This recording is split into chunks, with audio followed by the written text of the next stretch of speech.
আল্লাহর হাবিবের রওজা শরীফ দেখে আমি সহ্য করতে পারি না রে আবু বকর, বিদায় দাও, আমি চলে যাব।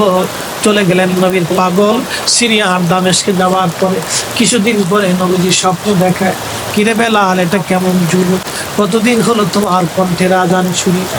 বেলাল রে, তোর কি মন চায় না আমি নবীর জিয়ারতে আসতে? বেলাল আয়, আমি নবীর জিয়ারতে আয় রে বেলাল আয়, কতদিন হলো তোমার কণ্ঠের আজান শুনি না। স্বপ্ন যখন নবীজি দেখাইছে, এ মুসলমান, হযরতে বেলাল সুদূর সিরিয়ার দামেস্ক থেকে পাগলের মতো দৌড়াইলেন, পাগলের মতো ছুটে আসলেন। যখন মদিনাতে আসলেন তখন তাহাজ্জুদের সময় চলতেছিল। তাহাজ্জুদের সময় চলার সময় হযরত বেলাল রাদিয়াল্লাহু আনহু কাঠের জালি দিয়ে তখন রওজা শরীফ ঘিরে রাখা ছিল। ওই জালির পাশে বসে বসে জালির সঙ্গে মাথা টেকাইয়া নবীর পাগল বসে বসে গুম গুম গুম গুম করে কাঁদে আর বলে, হুজুর, আপনি আসতে বলেছিলেন, গোলাম এসে হাজির হয়েছে। নবী গো, আজান দিতে বলেছেন, আমি আজান দিলে আপনি আগে নামাজ আসতেন, এখন আজান দিলে কি নবী আপনি নামাজে আসবেন? হুজুর, এখন আজান দিলে কি আপনি নবী নামাজে আসবেন? নতুন মুয়াজ্জিন আসছে আজান দেওয়ার জন্য, এসে দেখে নবীর মুয়াজ্জিন বেলাল কাঁদে। ডাক দেখে মদিনাবাসী শুনছো, নবীর মুয়াজ্জিন ফিরে এসেছে, বেলাল আসছে, বেলাল ফিরে আসছে। এই কথা শোনার পরে সব সাহাবী ঘর থেকে বের হয়ে দৌড়ায় এসে দেখে বেলাল কাঁদে। সাহাবীরা বলে, বেলাল আজান দাও, কতদিন হলো তোমার কণ্ঠের আজান শুনি না। বেলাল আজান দাও, কতদিন হলো আজান শুনি না রে বেলাল। বেলাল বলে, সাহাবীরা রে, আমি আজান দিলে কি নবী নামাজ আসবে বলো? সালমান ফারসি রাদিয়াল্লাহু আনহু ডাক দেখে, সাহাবীরা, আমাদের কথাই বেলাল আজান দিবে না, তোমরা যাও দেখো হাসান আর হুসাইন দুইজন ঘরের মধ্যে আছে। ইমাম হাসান হোসেন রাদিয়াল্লাহু আনহুমা যদি বলে তাহলে বেলাল অবশ্যই আজান দিবে। সালমান ফারসির পরামর্শে সাহাবীরা দৌড়াই গেলেন। বর্তমান 7 নম্বর গেট বাবুস সালাম বরাবর একটা মসজিদ আছে, মসজিদে আলী, এটাই ছিল হযরত ফাতেমা রাদিয়াল্লাহু আনহার বাড়ি। এই বাড়িতে দৌড়ে যাওয়ার পরে ইমাম হাসান হোসেন রাদিয়াল্লাহু আনহুমা দুইজনকে নিয়ে আসা হলো। দুইজনকে নিয়ে আসার পরে হযরত ইমাম হাসানকে দেখতে আমার নবীর মতো দেখা যাইতো, চেহারাটা রাসূলের কারীমের চেহারার মতো ছিল। নাতি দৌহিত্র নানার চেহারা পেয়েছিলেন, ইমাম হুসাইন ও নানার সুরত পেয়েছিলেন। দুই ভাই নানার সুরত পেয়েছিলেন। হযরতে বেলাল রওজা শরীফ থেকে উঠে হযরতে হাসানের বুকের মধ্যে মাথা ঠেকায় কাঁদতেছে, ইমাম হুসাইনের বুকের মধ্যে মাথা ঠেকায় কাঁদে।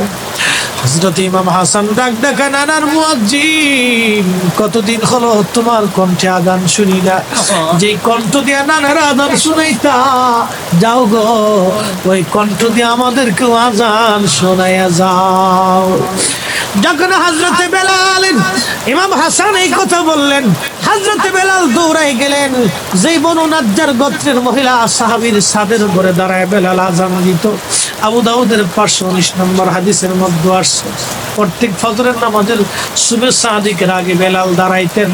দাঁড়ায় আজানের আগে বলতেন, আল্লাহুম্মা ইন্নী আহমাদুকা ওয়া নাস্তাঈনুকা আলা কুরাইশিন ইউকিমু দীনাক। প্রত্যেক ফজরের আজানের আগে এই দোয়াটা পড়ে বেলাল আজান শুরু করতেন। হযরত বেলাল রাদিয়াল্লাহু আনহু আজকে তাহাজ্জুদের আজান দিতে গেছে। আজান দিতে যাওয়ার পরে হযরত বেলাল যখন আজান দিলেন, আল্লাহু আকবার, আল্লাহু আকবার, আজানের মধুর ধ্বনি সারা মদিনার রন্দে রন্দে ছড়িয়ে গেল। মদিনার ঘর থেকে সব সাহাবী বের হয়ে দৌড় মারছে। আবার যখন বলেন আল্লাহু আকবার, আল্লাহু আকবার, সব সাহাবী, মহিলা, বৃদ্ধ, বনিতা ঘর থেকে বের হয়ে দৌড় মারছে। যখন বলল আশহাদু আল্লা ইলাহা ইল্লাল্লাহ, মদিনার ঘর থেকে সব মহিলারা ঘর থেকে বের হয়ে দৌড় মারছে রে, আর কান্না করে নবী বুঝি ফিরে আসছে রে। আবার যখন বলেন আশহাদু আল্লা ইলাহা ইল্লাল্লাহ, তখন মদিনার মানুষ কান্না করতেছিল, গুন গুন গুন গুন করে কান্না করে। মদিনার ভিতরে আওয়াজ বের হয়ে গেল, নবী বুঝি আসছে রে, নবী বুঝি ফিরে আসছে রে, নবী বুঝি ফিরে আসছে রে, নবী বুঝি আসছে। হযরত বেলাল যখন বলেন আশহাদু আন্না মুহাম্মাদুর রাসূলুল্লাহ, মদিনার মাটিগুলি থরথর থরথর করে কেঁপে উঠছে রে। মদিনার মানুষের কান্না বেড়ে গেল। হযরত বেলাল বেলাল অজ্ঞান হয়ে জমিনের মধ্যে পড়ে গেলেন, তিনি বেহুশ। নবীর আশিক বেহুশ হয়ে গেলেন। বেলালের মতো আশিক যদি আমরা হইতাম, এ দুনিয়ায় নবীর দেখা পাইতাম, এ দুনিয়ায় নবীর দেখা পাইতাম।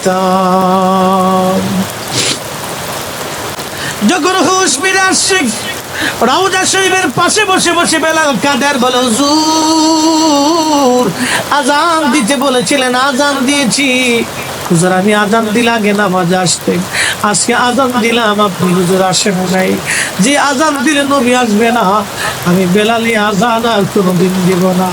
হযরতে বেলাল কিছুদিন পরে কলিজা ফেটে নবীর বিরহ বেদনা সহ্য করতে না পেরে তিনি চলে গিয়েছিলেন পরপরে। কলিজা ফেটে, কলিজা ফেটে, কলিজা ফেটে।